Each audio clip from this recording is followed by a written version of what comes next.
बेलन के बाद आपका आता है शंकु। चलिए अब शंकु की परिभाषा को समझते हैं।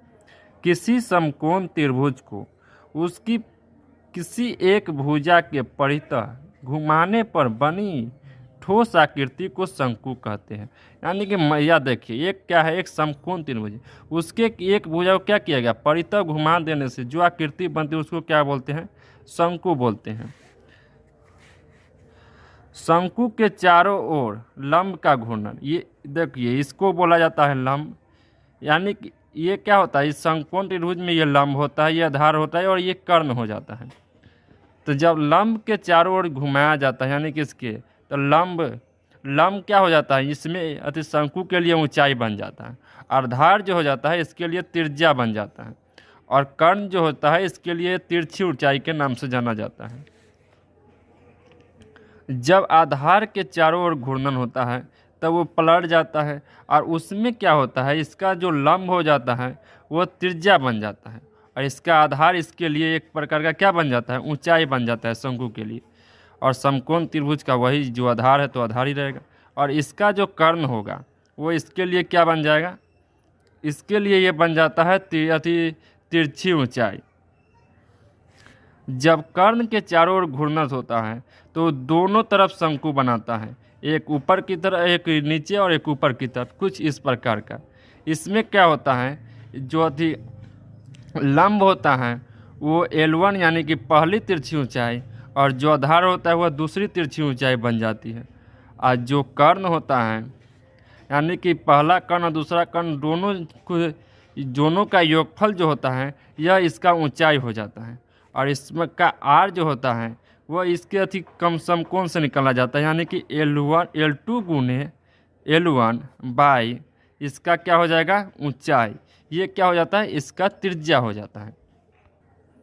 चलिए एच निकालने का एक सिंपल फार्मूला होता है √L² माइनस R², तिरछी ऊंचाई माइनस त्रिज्या। और L निकालने का होता है R² प्लस H² और R बराबर √L² माइनस H²।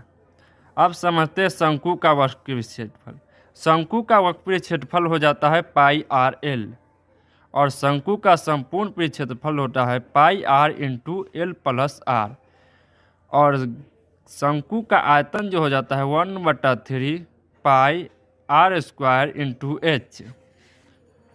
त्रिज्य खंड को जब, यानी कि क्या है, एक प्रकार का त्रिज्य खंड है, जब इसको मोड़कर जब शंकु बनाया जाता है तो उसकी कंडीशन में जब R का वैल्यू निकालना हो तो इसमें ये क्या है, एक प्रकार का वह त्रिज्य खंड का अति लंबाई, यानी कि तिर्यक ऊंचाई और R का मान बराबर ही होता है। तो R निकालने के लिए आपको क्या होगा, capital R theta by 360 degree का मान रखना पड़ेगा।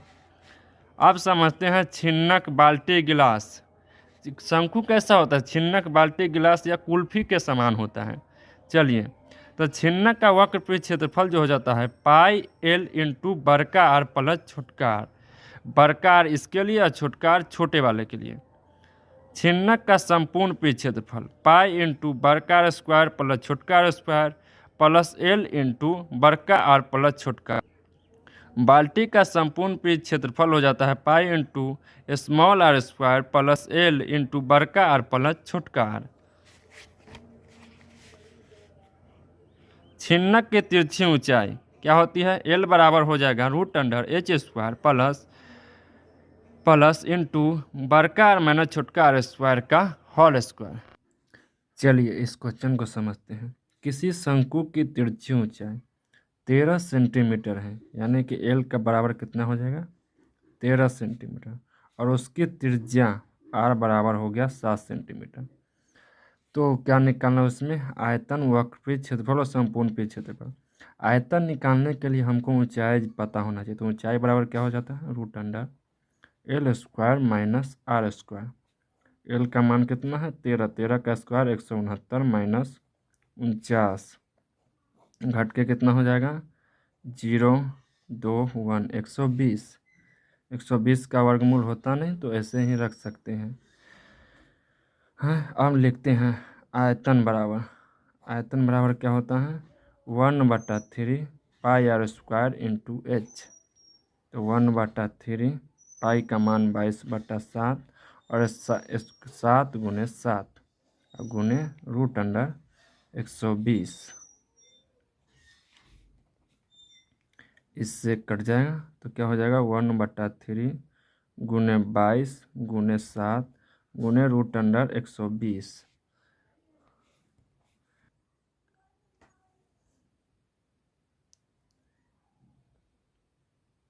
अगला है आपका शंकु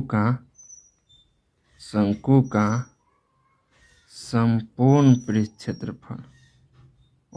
पहले वक्र पृष्ठ है। वक्र पृष्ठ क्षेत्रफल क्या हो जाता है πRL। पाई का मान आपका हो गया 22/7, आर आपको दे दिया 7 और इंटू 13। तो ये 7 से 7 से कट जाएगा 22 गुने 13, 13 दूना 26, 13 दूना 26, 27, 28 यानी कि 286 सेंटीमीटर स्क्वायर। अगला है शंकु का संपूर्ण पृष्ठ क्षेत्रफल। क्या होता है πRL प्लस πR²। तो πR कितना हो जाएगा 22/7। इतना का मान हम पहले से निकाल लें, फिर से कर देते हैं 7 गुने 13 प्लस 22/7 गुने 7 गुने 7। तो इससे ये कट गया तो इसका कैलकुलेशन 286 प्लस इससे कट गया तो 154।